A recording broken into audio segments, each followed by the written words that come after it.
Hello everyone, welcome to my channel. இன்னைக்கு நாம standard 10th maths chapter number 1 relation and ஃபங்க்ஷன்ல நம்ம 5th problem வந்து பார்க்க போறோம். கொஸ்டின் என்ன எக்ஸைஸ் 1.1ல வந்து 5th ப்ராப்ளம் வந்து பார்க்க போறோம்.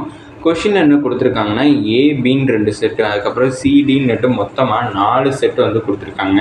அதில் என்ன வெரிஃபை பண்ண சொல்லியிருக்காங்கன்னா A intersection C cross B intersection D equal to A cross B intersection C cross டிங்கிறத ப்ரூவ் பண்ண சொல்லியிருக்காங்க. ஃபஸ்ட்டு எனக்கு எல்ஹெச்எஸில் வந்து என்ன இருக்குதுன்னு பார்க்குறோம். எல்ஹெச்எஸில் என்ன இருக்குன்னா A intersection C cross B intersection D வந்து இருக்குது. இதில் ஃபஸ்ட்டு ப்ராக்கெட் எதுன்னு பார்த்தோம்னா A intersection C. A intersection C is equal to first ஏவோட வேல்யூ எழுதிக்கிறோம் 1,2,3. இன்டர்செக்ஷன் சி வந்து 3,4.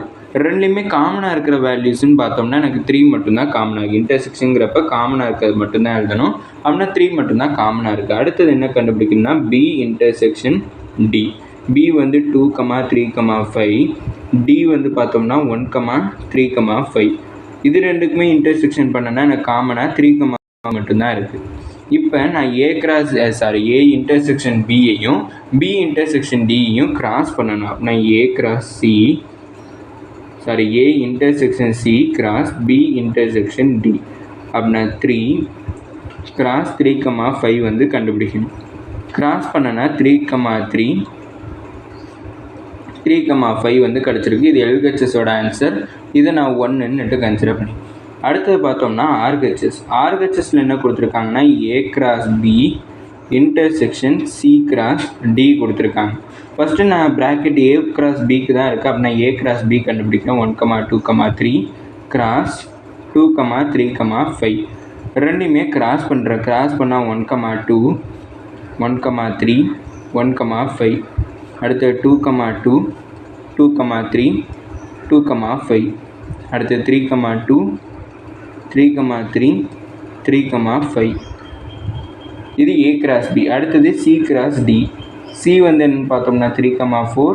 டி வந்து என்னென்னு பார்த்தோம்னா 1,3,5 ரெண்டுமே கிராஸ் பண்ணுறேன். கிராஸ் பண்ணால் 3,1 3,3 3,5 அடுத்து 4,1 4,3 4,5.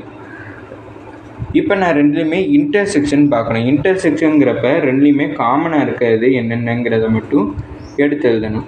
அப்படின்னா A cross B intersection C cross D. இன்டர்செக்ஷனுங்கிறப்ப ரெண்டுலேயுமே காமனாக இருக்குது. ரெண்டுலேயுமே என்னென்ன காமனாக இருக்குதுன்னு பார்த்தோம்னா 3,3 இருக்குது 3,3 இருக்குது.